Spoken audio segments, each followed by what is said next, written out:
বন্ধুরা আমরা কিন্তু এই মুহূর্তে চলে এসেছি হুগলি জেলার তারকেশ্বরে, যেখানে কিন্তু আলুর চাষের জন্য জানেন যে খুবই ফেমাস এই হুগলি জেলাটা।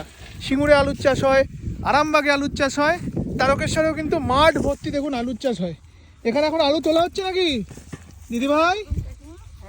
আলু তুলছো? বাহ! আর এই দাদার কাজ কি, মানে এই লাঙলের মাধ্যমে আলুর তুলে দেওয়া নাকি? একটু দেখাও দেখাও কি করে তোলা হয়।